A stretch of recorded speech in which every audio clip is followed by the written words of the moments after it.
ये पूरी दुनिया, पूरी कायनात उम्मीद में टिकी हुई है। इस पूरी कायनात में, इस पूरी दुनिया में हर एक इंसान एक उम्मीद के साथ जीता है। अगर आप एक परिवार की बात करेंगे तो उन्हें उम्मीद रहती है कि उनका बच्चे बड़े होकर के उनकी अच्छी नौकरी लगेगी, उनका अच्छा भविष्य होगा, और बुजुर्ग अवस्था में वो बच्चे अपने माँ बाप की उम्मीदों में खरे उतरेंगे और उनकी मदद और सहायता करेंगे। और जवान जो स्टडी कर रहे हैं, पढ़ाई कर रहे हैं, उनकी उम्मीद है कि जब उनकी पढ़ाई समाप्त हो जाएगी उनको एक अच्छी नौकरी मिलेगी। और जो नौकरी में हैं उनकी ये उम्मीद है कि मैं अच्छे से काम करूँगा तो मुझे प्रमोशन मिलेगा और मुझे अच्छी सैलरी मिलेगी और मुझे प्रमोट किया जाएगा। ये उम्मीद के साथ वो मेहनत, परिश्रम करते रहते हैं। दोस्तों, उम्मीद हर एक इंसान की जीवन में होती है और इस उम्मीद में ही इंसान जीता है और आगे बढ़ता रहता है। लेकिन आप कभी आपने सोचा है इसके विषय में कि जिसने आपको बनाया, जिस खुदा ईश्वर ने आपको बनाया, उसकी भी एक उम्मीद आप और मुझसे है। आज जिस विषय के ऊपर मैं आपसे बातचीत करने जा रहा हूं वो ये है, परमेश्वर मनुष्य पर और बनाए हुए जो हम लोग उसके हैं, हम जो उसके बच्चे हैं, उसकी उम्मीद हमसे है। वो भी हमसे कुछ उम्मीद लगा के बैठे हैं और वो चाहते हैं कि उन उम्मीद में हम खरे उतरें। पहली बात जो ईश्वर हमसे चाहता है वो ये है कि हम जो है ईमानदार बने। हम लोग जो हैं उसके जो बच्चे हैं, उसके अनुयायी हैं, उसको मानने वाले जो लोग हैं, वो परमेश्वर हमसे पहली बात जो चाहता है कि हम जो हैं उस परमेश्वर के कार्य में ईमानदार बने। दोस्तों, आप कहीं भी हो जिंदगी में, ईमानदारी आपके जीवन की फर्स्ट प्रायोरिटी होनी चाहिए। और जहां पर भी आप काम करते हैं वो लोग भी ईमानदार लोगों को ही लेते हैं।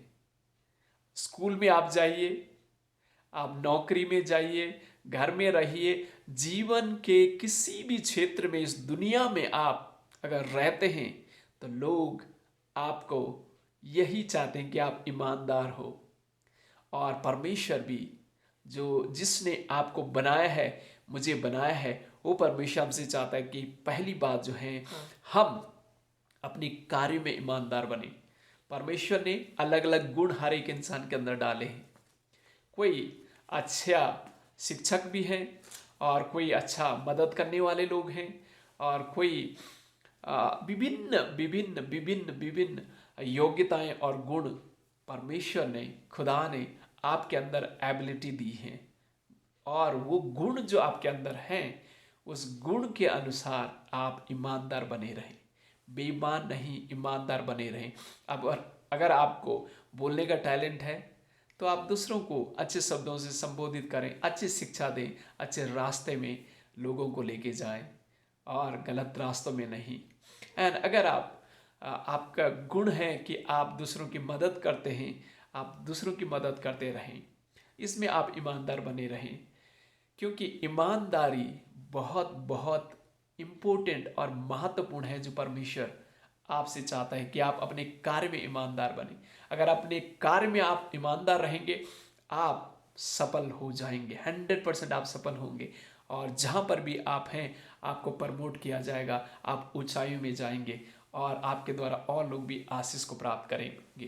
तो फर्स्ट थिंग, अपने काम में ईमानदार रहे, अपने कार्य में ईमानदार रहे। ये खुदा परमेश्वर आपसे ये उम्मीद लगाता है कि अपने कार्य में ईमानदार रहे। आपका काम छोटा हो, आपका काम बड़ा हो, उसमें ईमानदार रहें। एंड देन दूसरी बात, अपने व्यवहार में ईमानदार रहें। आप कहेंगे व्यवहार में कैसे ईमानदार रह सकते हैं? यस, अपने डीलिंग में ईमानदार रहें, ट्रांसपेरेंसी रहें। आपके व्यवहार में, आपके शब्दों में, आपके कार्यों में, आपकी बोली में, आपकी भाषा में आपके व्यवहार में ईमानदारी होनी चाहिए, छल कपट नहीं होना चाहिए। छल और कपट परमेश्वर ईश्वर इससे नफरत करता है। अपने व्यवहार में हमेशा हमेशा ईमानदारी बना के रखें, क्योंकि अगर आप अपने व्यवहार में ईमानदारी बना के रखेंगे लोग आपको पसंद करेंगे और आप के द्वारा लोग आशीष पाएंगे और आप भी दूसरों के लिए आशीष का कारण बन जाएंगे। बेईमान लोगों को कोई पसंद नहीं करता, जिनका व्यवहार बेईमानी करना होता है लोग उन्हें पसंद नहीं करते हैं। लोग जो ईमानदार होते हैं लोग उन्हें पसंद करते हैं। ऑफकोर्स बेईमानी कुछ समय के लिए तो आपका साथ दे सकती हैं, लेकिन हमेशा लंबे समय की नहीं। एक दिन आपकी बेईमानी पकड़ी जाएगी। अपने व्यवहार में ईमानदारी रखें। एंड देन थर्ड थिंग जो बताना चाहता हूँ ये है, देने में ईमानदारी रखें। यानी आप हॉनेस्टी रखें देने में, यानी मदद करने में या सहायता करने में ईमानदारी बना के रखें। क्यों? परमेश्वर ने, खुदा ने आपको कुछ न कुछ तो दिया है और आप उस जो कुछ भी आपको दिया उसका कुछ अंश जरूर दूसरों की मदद करने के लिए लगाएं, दूसरों की सहायता करने के लिए लगाएं, क्योंकि बांटने से कभी घटता नहीं पर बढ़ता ही रहता है। तो प्रभु यीशु मसीह ने 5 रोटी और 2 मछली ली और 5,000 लोगों ने खाया और वो 12 टोकरियां बच भी गई। और गुरु नानक जी के पिता ने उन्हें 20 रुपए दिया था, उन्होंने लंगर शुरू की और आज भी वो लंगर खत्म नहीं होती। देने से कभी घटी नहीं होती है।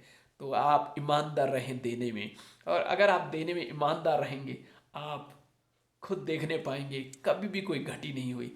आपने कभी नहीं सुना होगा कि देने वाला या बांटने वाला कभी गरीब हुआ, कभी नहीं। देने से हमेशा ऊपर वाला आपके खजाने को हमेशा भरता है। वो नदियाँ जो हजारों सालों से पानी इस पूरी धरती को दे रही हैं वो कभी अभी घटी नहीं हुई, वो खाली नहीं हुई, वो बहती जा रही हैं। तो वो नेचर अगर आपके अंदर नहीं है, देने में ईमानदार आप नहीं हैं, तो आप ईमानदार बने। पेड़ों को देखें, सालों से फल देते हैं और देते रहते हैं जब तक उनका जीवन रहता है। कभी उनके फल खत्म नहीं होते हैं, सीजन बाय सीजन वो फल आते हैं। उसी प्रकार से आपका जीवन देने वाला जीवन बने, और जब आप देने वाला जीवन आपका बनेगा कभी आप जो हैं घटी आपकी नहीं होंगी। इसमें ईमानदार बने रहें। एंड देन नेक्स्ट मैं आपको बताना चाहता हूँ ये है, प्रार्थना करने में ईमानदार बने। आप प्रेयर करना बहुत ज़रूरी है, प्रार्थना करना ज़रूरी है, क्योंकि आप प्रार्थना क्या होता है, अपनी दिल की समस्याओं को या दिल की इच्छाओं को या उन बातों को आप खुदा परमेश्वर से शेयर करते हैं, उनसे बातचीत करते हैं। तो आप प्रार्थना करने में ईमानदार रहें। जो कुछ भी आपके मन में है, जो कुछ आपके ख्यालों में है, जो कुछ आपकी सोच में है, उसको ईमानदारी के साथ परमेश्वर के सामने रखें। और ईमानदारी से अगर आप प्रार्थना करने वाले हैं तो परमेश्वर आपकी सुनेगा। बाइबल में डैनियल, सद्रक, मेसन, अबेदनगो ये 4 मित्र थे और इनके सामने बहुत बड़ी समस्या आ गई थी। राजा नबूकदनेस्सर ने इन्हें एक इनके सामने प्रतिमा खड़ी कर दी थी और कहा था इसके सामने झुकना है, अन्यथा तुम्हें आग में डाला जाएगा और डैनियल को शेर की गुफा में डाला जाएगा। लेकिन ये प्रार्थना का जो इनका रूटीन था, लिखा है ये अपने रूटीन में वो प्रेयर करते रहते थे और डैनियल को शेर की गुफा में डाला, शेर भी उसे नुकसान नहीं कर पाए। यानी उसकी प्रार्थना, ईमानदारी हृदय की प्रार्थना, परमेश्वर ने उसे वहाँ से बचाया। उसके मित्र सद्रक, मेशक, अबेदनगो जो लोगों को आग में डाला गया, लिखा हुआ है परमेश्वर स्वयं उस आग में उन्हें बचाया, और जिन्होंने उन्हें डाला था वो खुद जुलस करके मर गए, लेकिन सद्रक, मेशक, अबेदनगो वो लोग जो हैं बच गए। यानी उनका कुछ भी नुकसान नहीं हुआ। ईमानदार थे अपनी प्रार्थनाओं में, अपनी समस्या में भी प्रार्थना ईमानदारी से करते रहें। और जब उनके जीवन खुशहाली का जीवन था उस समय भी ईमानदारी से प्रार्थना करते रहे। तो ईमानदारी बहुत ज़रूरी है। प्रार्थना में ईमानदारी आप अपने जीवन में रखें और साथ ही परमेश्वर के पवित्र वचन पढ़ने में भी ईमानदारी रखें। लगातार दिन और रातों से मनन करें, सुने, क्योंकि प्रार्थना से तो आप और मैं परमेश्वर से बात करते हैं। वचन के द्वारा परमेश्वर आपसे बातचीत करता है। तो पढ़ने में, बाइबल पढ़ने में, परमेश्वर के वचन को पढ़ने में ईमानदारी बना के रखें, सुबह शाम का स्केड्यूल तैयार करें, टाइम टेबल रखें और उसके लिए प्रार्थना करते हैं, क्योंकि इसमें ईमानदारी होना बहुत ज़रूरी है। परमेश्वर आपसे बात अपने वचन से ही करेगा। एंड देन धन्यवाद देने में भी ईमानदार रहें। कई बार आप में धन्यवादी नहीं होते हैं। कोई अगर आपकी भलाई कर रहा है, कोई आपकी मदद करता है, धन्यवाद ज़रूर दें, क्योंकि धन्यवाद देने से क्या होता है, आप और उनको भी अच्छा लगता है जिनकी आपने मदद की। और परमेश्वर को आप हमें क्या दे सकते सिवाय धन्यवाद के। वो तो पूरी सृष्टि के दाता हैं, वो पूरी इस ब्रह्मांड के विधाता हैं और उसने सब कुछ आपको दिया है। धन्यवाद के शब्द उन्हें कहें, और जो भी अगर कोई इंसान आपकी मदद करता है, सहायता करता है, उनको भी धन्यवाद करें, उनको भी प्रशंसा करें, उन्हें अप्रिशिएट करें उनके अच्छे काम के लिए, उनकी भलाई के लिए। क्योंकि जब आप हमें धन्यवादी हृदय रखते हैं और आशीष हमें मिलती है और ब्लेसिंग हमें मिलती है। तो धन्यवादी हृदय रखें। धन्यवाद देना बहुत ज़रूरी है। छोटी बातों के लिए, बड़ी बातों के लिए धन्यवाद ज़रूर दें। एंड देन लास्ट अंतिम बात जो आपको बताना चाहता हूँ वो है, मदद करने के लिए हमेशा हमेशा ईमानदार रहें। आपके पास बहुत सारी चीज़ें हैं ऐसी जिससे आप दूसरों की मदद कर सकते हैं।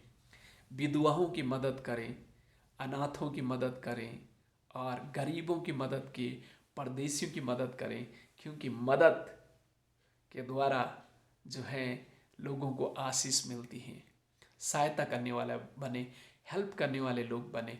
अगर इन चीज़ों में आप ईमानदार रहेंगे, परमेश्वर आपसे यही उम्मीद कर रहा है कि आप इन सब बातों में खरे उतरें, आप ईमानदार रहें। अगर आप ईमानदार होंगे इन सब बातों में, परमेश्वर आपको और आशीष देगा और ब्लेसिंग देगा और आप दूसरों के लिए और ब्लेसिंग बन जाएंगे। तो गॉड ब्लेस यू। इस संदेश के द्वारा अगर आपको आशीष मिली है, शेयर करें, लाइक करें, सब्सक्राइब करें, ताकि और भी ऐसे अच्छे संदेश आप तक पहुँचे और आप आशीष पाएँ, आपके द्वारा और लोग भी आशीष को प्राप्त करें। Thank you very much. God bless you.